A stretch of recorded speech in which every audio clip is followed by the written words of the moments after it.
Before I had the big portfolios, real estate development fund, and consulting company, I was actually $100,000 in debt. I was 32 years old, and my friends were investing, buying their first rental property, stacking assets, having high level conversations in our group chats, and I was just kind of there. I take $1,000 to invest it into a stock that I had no knowledge of at all because somebody at work told me, Jamil, this is a sure thing. But in the back of my mind, I always had the question, should I be investing or should I be paying down this debt? And that's why today I'm going to explain why most of you are asking the wrong questions entirely. Then I'm going to give you the exact framework that got me out of $100,000 of debt and my first million in less than 6 years. Come on in, it's going to be a good one.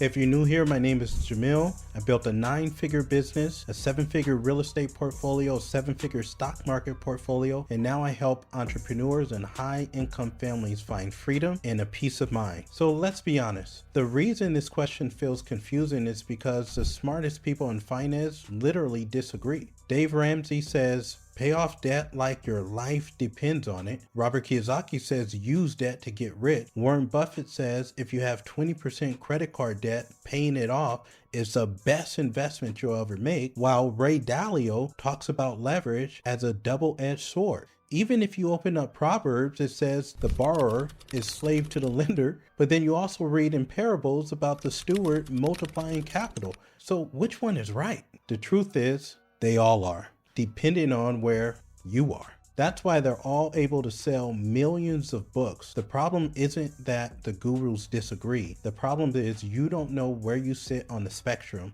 And most people asking me this question aren't looking for math. They're looking for validation. They're saying, Jamil, tell me it's okay for me to do what I actually really wanted to do in the first place. So let's call it out. Investing feels powerful. Saying I invested in Nvidia sounds impressive. Saying I eliminated my Discover card sounds boring. One gives you status, one gives you stability. Most people don't want strategy. They actually want permission to chase the dopamine. But wealth is not built on dopamine. It's built on systems. So let's stop debating about philosophy for a second and let's actually run some numbers. Let's say you have debt at 7% and you decide to invest instead because the market historically averages around 10% return. That means your real average is about 3%. So you're playing the 3% game. Let's say you invest $1,000 compounded at 3% for 20 years. That becomes about $1,808. You've turned $1,000 into $1,808 over 2 decades. Now that's not nothing, but it's hardly life-changing. Now let's flip it. Let's say instead of investing early,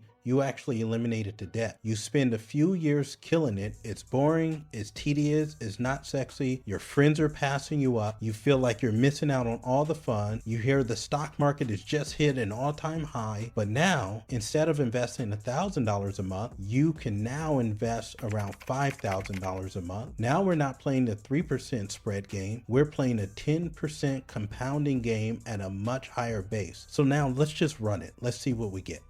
$5,000 compounded at 10% for 20 years becomes about $33,637. Compare that to the $1,808 that we made before. That's not a small difference. That's what we call velocity. Now let's go even deeper. Investor A invests $1,000 per month for 20 years at 10% interest. That ends up around $759,000. But check this out. Investor B spends 3 years eliminating debt. Now you get to reallocate that money you used to pay down all that debt, and now you get to invest it. So $5,000 per month invested at 17 years at 10% interest, that ends up to be around 2.1 million. So you gave up 3 years on the front end, but you gained roughly 1.3 million on the back end. So sometimes taking a small step back, you can take massive leaps forward. Most people focus on the rate of return. Wealthy people focus on the rate of contribution. And that, my friends, is the difference. So how do I know? Because it's not theory for me. I had $100,000 of debt. Now I had opportunities to invest. I could have bought stocks. I could have invested in real estate, but I knew that if I didn't remove the drag, I would never have the velocity. So I eliminated all the debt first. And once it was gone, I didn't magically find new money. I just reallocated the same money. The $3,000, $4,000, $5,000 that have been going towards debt became rocket fuel. Compounding doesn't just apply to investments, it applies to cash flow. And when you increase your investable cash flow, you also compress time. So what's amazing is I didn't get wealthy because I invested early. I got wealthy because I invested big, consistently, without drag. That's the cheat code. So now that we have all that, this is what I teach. And what you need to know is the system is more important than the question.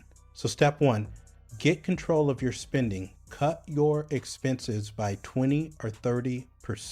Step two, increase your income by at least $2,000 a month. Why? Because now you have margin, and margin makes millions. Step three, build a 3-month emergency fund. It's very simple. If our expenses are $5,000 a month times 3 months, this means I need to have at least $15,000 put away in an emergency fund.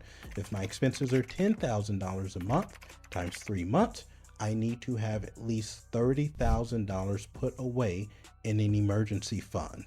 Step four, ruthlessly and unapologetically eliminate consumer debt. No credit cards, no personal loans, no auto loans dragging you down.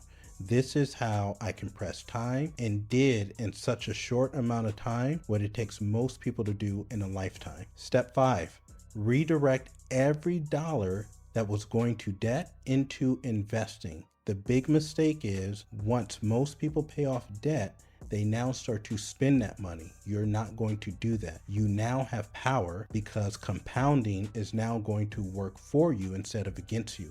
So we're going to give up a little bit in the beginning so that we can dominate later on. And once that large contribution starts compounding for 5, 10, 15 years, that sacrifice now becomes irrelevant. I promise you, you won't even be talking about it. So here's my encouragement, straight from me, straight from the heart. Stop asking, should I pay off debt or invest? But start asking, how fast can I increase my investable cash flow?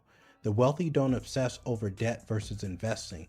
They obsess over margin. Increase margin, remove drag, build velocity, then invest aggressively. Well, my friend, if this hit you, drop the interest rate on your highest debt in the comments below, and I'll tell you exactly what to do with it. And if you're serious about building velocity this year, comment the word velocity in the comments, and let's build the right system. And if this video has brought you value at all, please consider subscribing to the channel, give it a thumbs up. Let's make sure that so many more people have the opportunity to engage with this content. And until the next time, say it with me, no lazy money.